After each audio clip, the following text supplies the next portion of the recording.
जय श्री राम। प्रणाम श्रोतागण। रामचरितमानस अयोध्या कांड चौपाई 16। दासी मंथरा माँ सरस्वती और देवताओं के वशीभूत होकर कैकेयी को बार बार समझाती है, कहती है कि तुम बहुत भोली हो और इस रहस्य को नहीं जानती, लेकिन मैं तो हम सदैव तुम्हारा हित ही चाहती हूँ।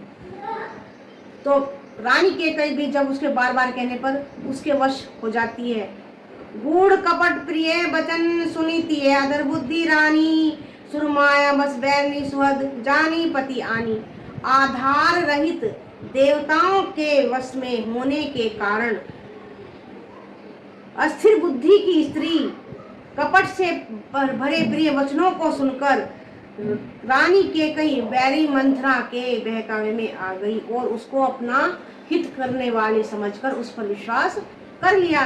सादर पुनि पुनि पूछती ओही, सबरी गान मृग जनु मोही। तसीमती फिरी अही जसी भाभी, रैसी चेरी घात जनु भाभी। बार बार रानी उससे आदर के साथ पूछ रही है, मानो भीलनी के गान से हिरनी मोहित हो गई हो। जैसे भाभी होनहार होती है वैसी ही बुद्धि फिर जाती है। ये तो है ही कि जैसा होनहार होता है, जैसा होना होता है बुद्धि, उसी तरह से ईश्वर वैसी बुद्धि फिरा देते हैं। दासी अपना दांव लगाकर और उसको समझकर कि अब तो ये मेरे वश में हो गई है कैकेयी, और बहुत ही मन में प्रसन्न होती है, हर्षित होती है। तुम पूछूं मैं कहत डेराऊं, धरे मोर घर फोरी नाऊं। सजी पड़ती थी बहुविधि घड़ी छोली, अवध सार साथी तब बोली। तुम पूछती हो किंतु मैं कहते डरती हूँ, क्योंकि तुमने तो मेरा पहले से ही घर फोड़ी नाम रख दिया है।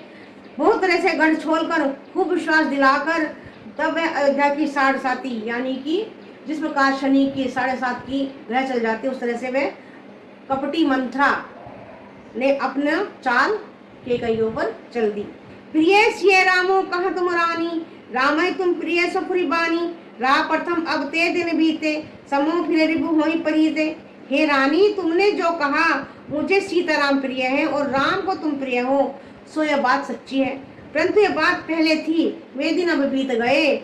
समय फिर जाने पर मित्र भी शत्रु हो जाते हैं। मंत्रा कहती है कि तुम्हें राम प्रिय है, लेकिन वो बात तो पुरानी हो गई है, समय आने पर तो मित्र भी शत्रु बन जाते हैं लालसा के कारण। भानु कमल कुल पोष निहारा, बिनु जल जारी करई सही छारा। जरी तुम्हारी चह सबती उखारी, रुधो करी फिर उपाऊ बरबारी। सूर्य कमल के कुल का पालन करने वाला है, पर बिना जल के वही सूर्य उनको कमलों को जलाकर भस्म कर देता है।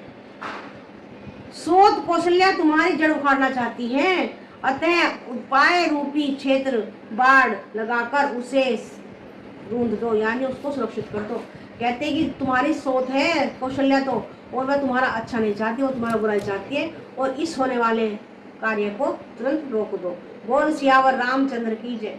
राम सिया राम जय जय राम। राम सिया राम जय जय राम। चौपाई 16 को हम यहीं पर विश्राम देते हैं। बोल सियावर रामचंद्र की जय।